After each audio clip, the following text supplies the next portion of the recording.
Greetings, greetings, greetings. This is your brother Chief Flying Eagle, Ra Elohim, with another video. As usual, I'm always going to ask everyone to, when you look at certain videos, I'm going to give you a warning first, disclaimer that it's probably going to rob some people the wrong way. It's going to rob some people the wrong way. All right, so I'm asking that you take your emotions out of this and see things for what they truly are. Okay, and there's a reason why certain people, all right, are put in a position where they have the floor and they are the representatives of the collective, so to speak. And that's very dangerous.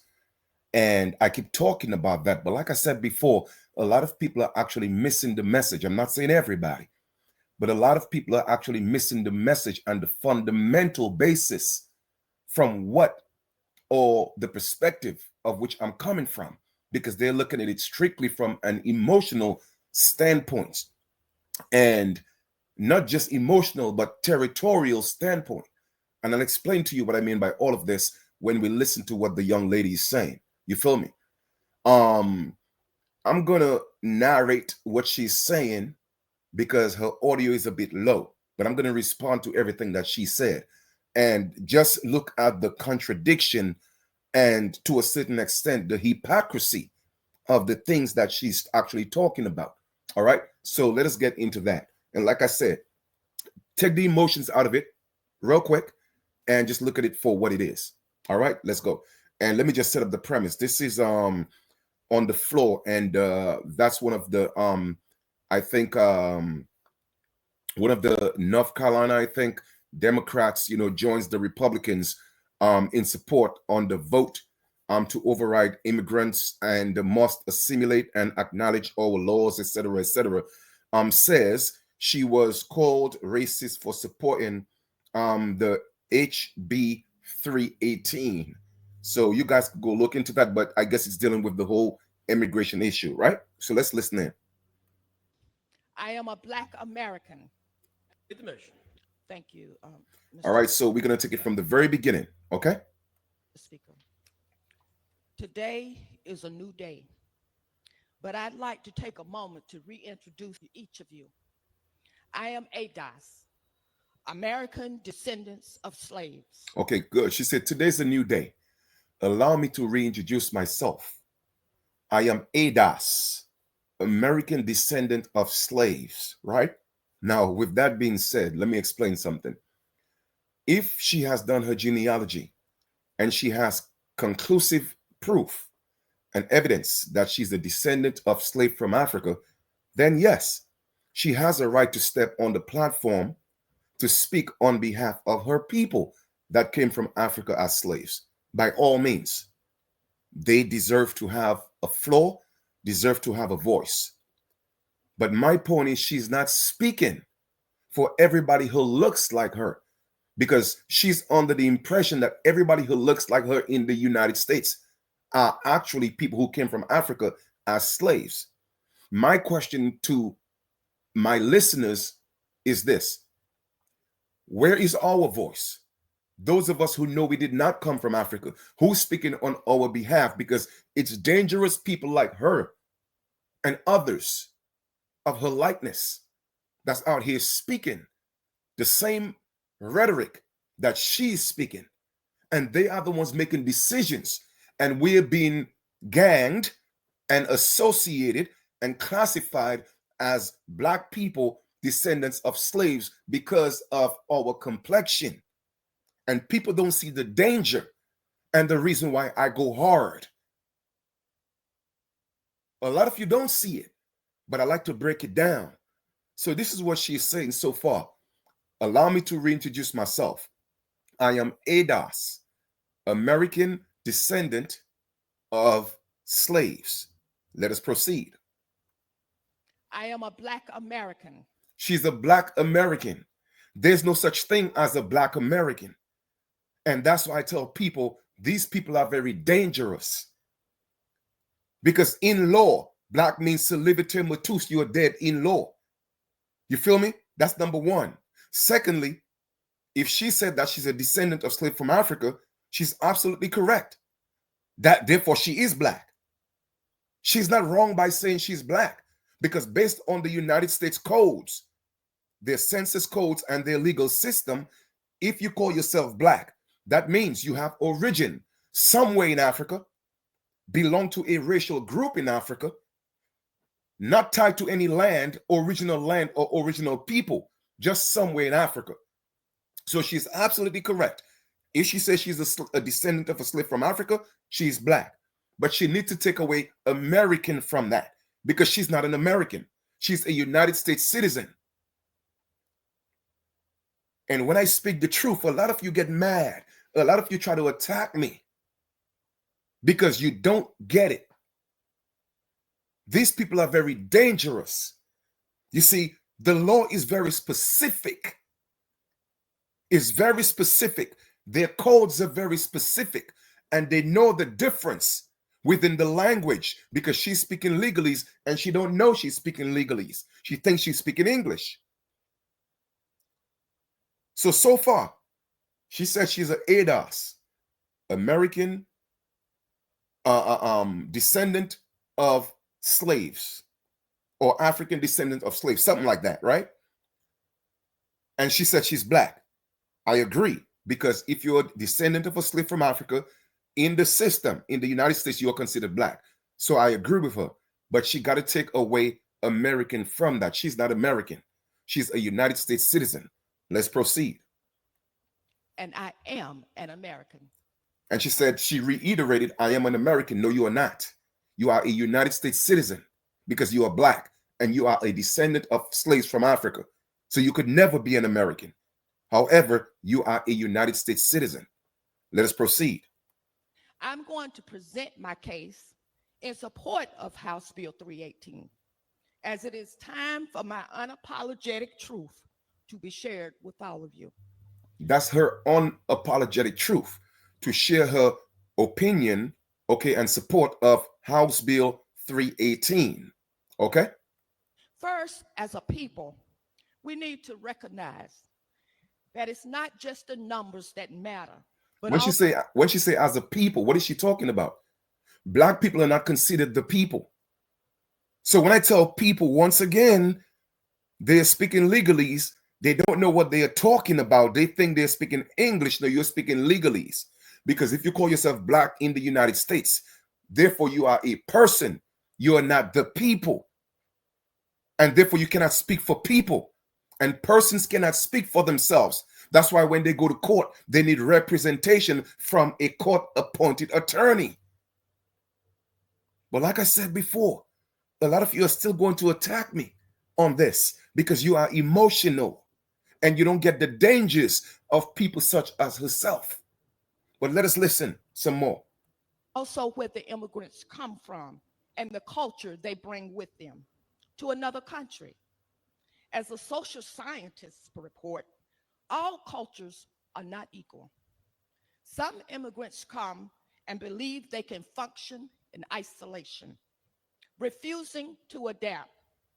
They have come to our country for many reasons. Well, man, and don't get me wrong, right? I strongly support that we should be vetting people that come into our land, okay?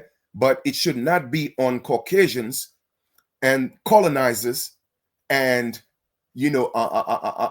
settlers to be making that decision of whom they call immigrants. You feel me?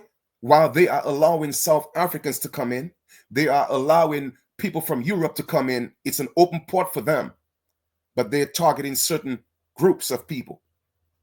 They should not be the ones in that position making that decision. We are the stewards of the land, the original people, and we should be in the position, or at least be at the table, vetting those people, including those coming from Europe. You feel me? We should be the ones making that decision. Okay? So I'm not against, having some type of control within our borders all across the Americas. All right? I'm not against that. Let the record be straight. But I suggest they must assimilate, adapt to the culture of the country they wish to live in. Well, the United States is not a country, it's a corporation. What is the culture in the United States? Working until you get ready to go to your grave, paying rent, stressing yourself, poisoning water, poisoning the air, poisoning our food. Um, what else? Police brutality. I mean, what's the culture in the United States? Let us not call the United States culture our culture. You feel me?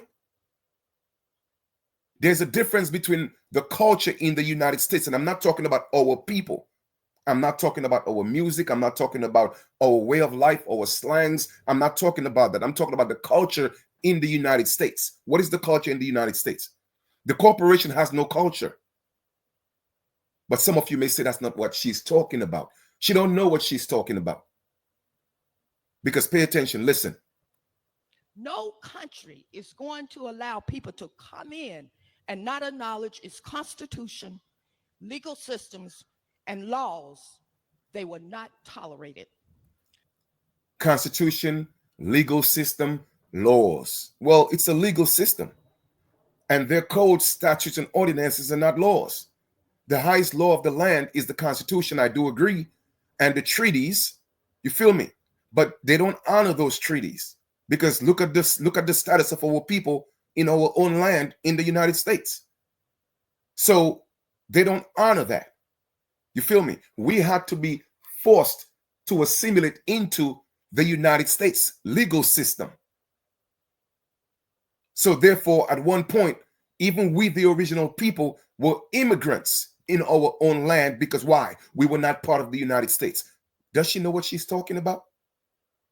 Until the 14th Amendment, when they made everyone citizens, including so-called descendants of slaves.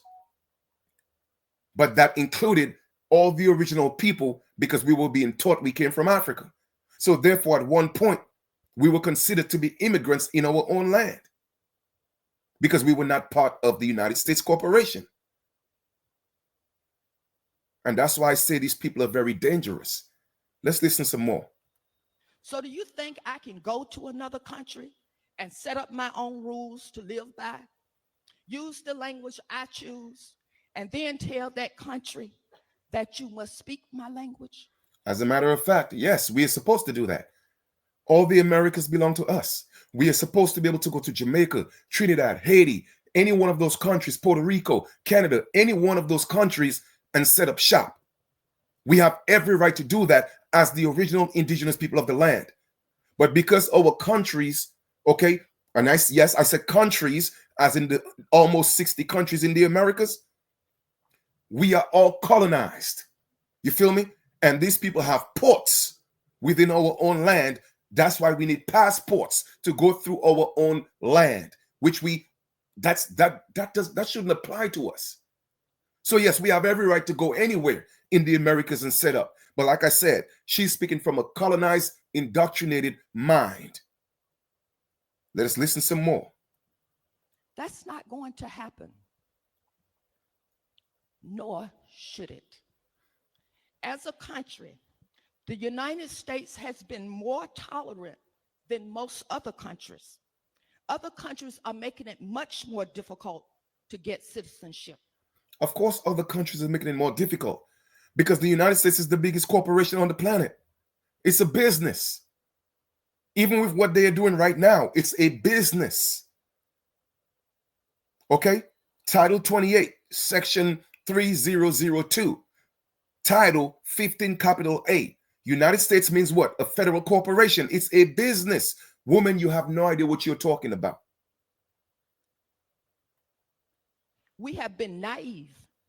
We have been exploited and abused by the different tactics to gain citizenship in America. She said citizenship in America. The United States is not America. And a lot of people may say, oh, well, I know what she's talking about. No, I don't. You see, I don't deal with the foolishness. The United States is not America.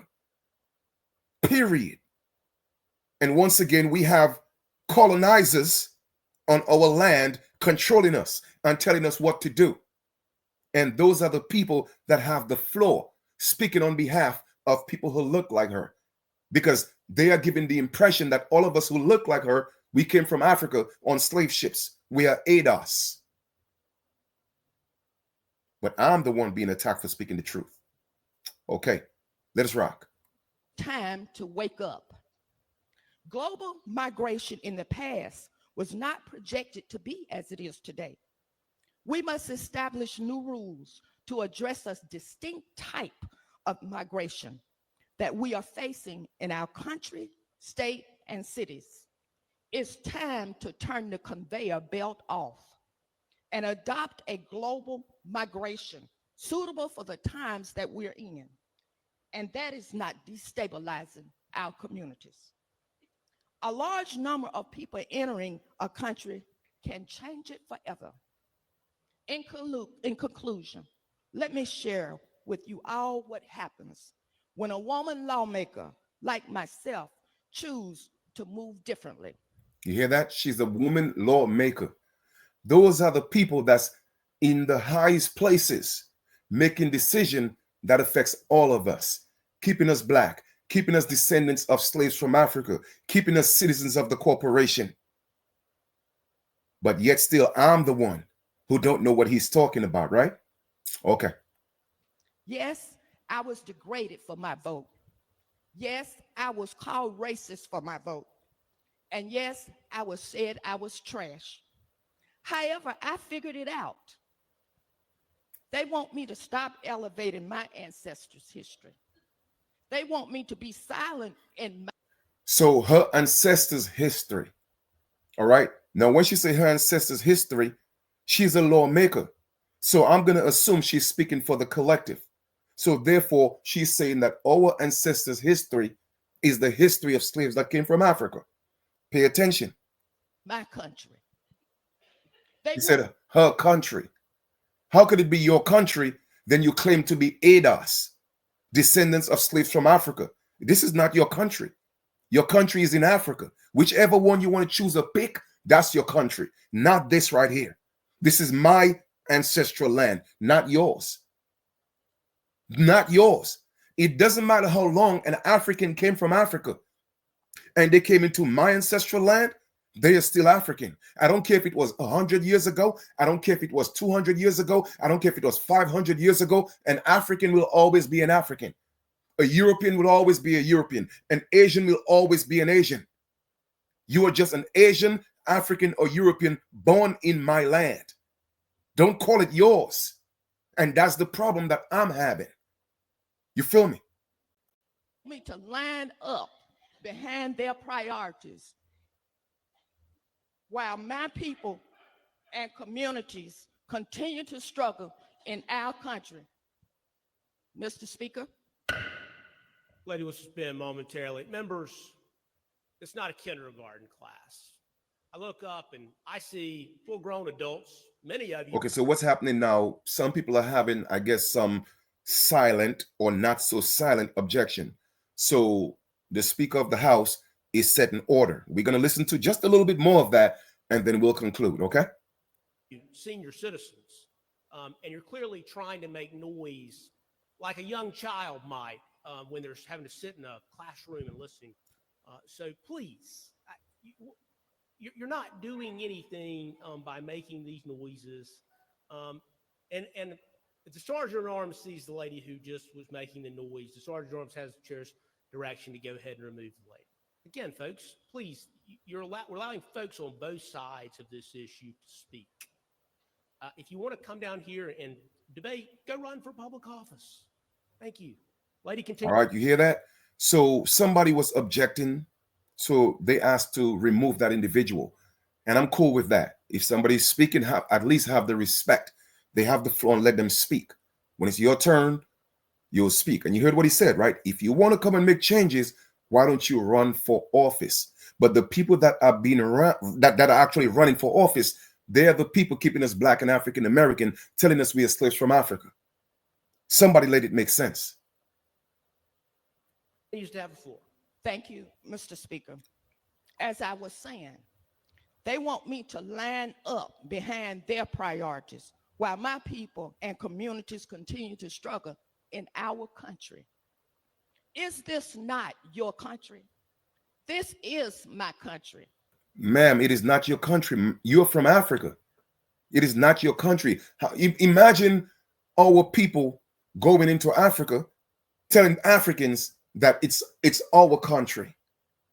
Do you know that in the 1820s, when our people were sent to Liberia to create the colony of Liberia, do you know that the indigenous people of Liberia were actually fighting them and calling them settlers and telling them that wasn't their country, and they had to fight those people to establish Liberia? Do you know that? So, ma'am, it is not your country.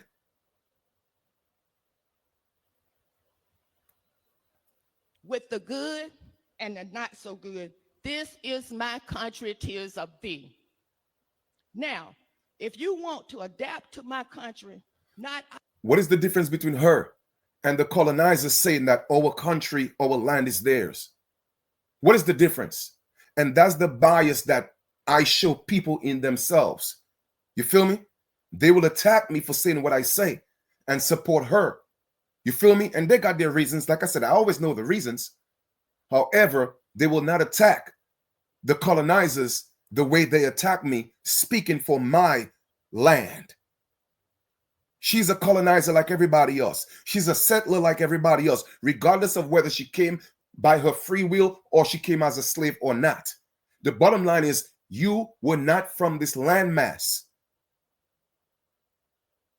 You were sent or brought here. And the truth of the matter is, I think she's just misguided. I truly think she's an original indigenous American Indian woman. But once again, the game got to be played, whether it's intentional or it's not intentional. The bottom line is, that's the problem that I have with those people in those positions. And anybody else like her, whether they have the voice or not, whether they're on TikTok, YouTube, Instagram, Facebook, I don't care where you at. If you are a descendant of a slave from Africa, this is not your land. It is not your ancestors' land. isolate yourself and come here legally, I welcome you. But today, I am telling you, I am not going to be silenced by those who disagree with my ideology on the issue at hand. Because the blood of my ancestors. Mr. Speaker. 1 second, Representative Cunningham. For what purpose is the lady from New Hanover, Representative Butler? I feel like we're getting into personal territory and maligning the character of the members of this body. I think the lady is speaking to the personal attacks that she received from folks outside of this body, unless I misheard what she said. And the lady is correct that it's not appropriate to talk about personal attacks of members of the body. Again, I understand her to be saying some personal things that she received from outside. Well, Mr. Speaker, in that case, I would move the previous question. Okay. Lady's not recognized for motion. Representative Cunningham, lady continues to have the floor. Thank you, Mr. Speaker. See, it was my ancestors who came over as slaves, built this country with a strain on their backs. All right, so hear that. Here, once again, solidifying everything I said. She's confirming that her ancestors came from Africa. You feel me? They came from Africa to supposedly build this country. No, man. The Americas were already built. As a matter of fact, we had the highest and still have the highest civilization on earth. So your ancestors did not come from Africa and build anything. We already had it. Okay, breaking down our structures and rebuilding on them is not you building what we already had. So she's confirming that they came from Africa on slave ships and calling my country her country. I don't care what they look like. You feel me? And that's what a lot of our people aren't getting. They are not getting that because they think that the United States is America. You dig? Because I don't sound like I'm from the United States. A lot of you try to come against me, and I know that's the reason why. Because I don't have the accent like a lot of you say. Well, hold up. How can you be American, but you don't sound American? That's the ignorance of the people. And that's why these people in these positions are very dangerous. You feel me? Because the uninformed will see this and rally behind it. And that would be a disservice to all American Indians. Because now we have descendants of Africans calling our land their land. But y'all don't see how the African Union, they are doing what they are doing, and they have every right to do it, and they have every right to receive reparations because of people like her. You see, y'all don't even see the game that's being played, but y'all make me the enemy, though. Let us listen just for a few more minutes, and then we'll stop. They sweat pouring from their bodies in the rice fields, the cotton fields, and the tobacco farms for this country. Lived as servants and was the footstool. I said the footstool for far too many feet to step on. So today, if you ask me to line up behind another group of people to raise awareness about their plight, I unapologetically say no. All right, so we're gonna stop here. I'll take the link and I'll put it in the description for you guys, right? But I just want to kind of, show you how dangerous these people can be. You feel me? And like I said before, a lot of you are going to take this out of context because I'm not taking it out of context. I've listened to this 3 times. So when I make my remarks, they are warranted in everything that I say. My voice will always to speak up for the original people of this land. My voice will always be to speak up for my ancestors. My voice will always be to speak up for the American Indians, the original indigenous people. Everybody else who identify as anything else is an immigrant. You are a foreigner. This is not your land. And like I told y'all before, I was sent here to restore the legacy of my ancestors, be the voice that they don't have. Because even if a lot of you screaming American Indians, screaming indigenous, you are still misguided because you are here calling yourself black. You feel me? I denounce that curse in my ancestors' name, and I rebuke you as well. You feel me? Because I know why y'all are doing it. Because you're playing the same game that this ADOS people are playing. You're playing the same game that this FBA people are playing. And it's a very dangerous line that you're walking, calling indigenous original American Indians black. My ancestors detested that until they were forced to put in a position where they had to accept it to be assimilated into a society that does not belong or conducive to our growth and our progress as the indigenous people of the land. But yet still I'm the one that's being made the enemy. You feel me? And I will continue to say that your big YouTubers and your TikTokers and your Facebookers and your Instagrammers, why they not denouncing our people being called black? Because they are playing the agenda as well. They are walking that fine line because they have their personal motives. I have nothing to gain by calling my people black. Nothing whatsoever. So I'll give y'all the link, listen to the entire video, and you say or do what you got to do with it. But I'm going to continue to stand and walk. I don't care if I have to do it alone. I'll do it alone if I have to. You feel me? We got to make sure we come together as a collective, like I said, so we're able to be in those positions, on the floor, talking on behalf of our people. And let Africans be Africans. Let the descendants of Africans be Africans. Let the Europeans be Europeans. But who is talking on behalf of the original people of these lands? Nobody. I yield.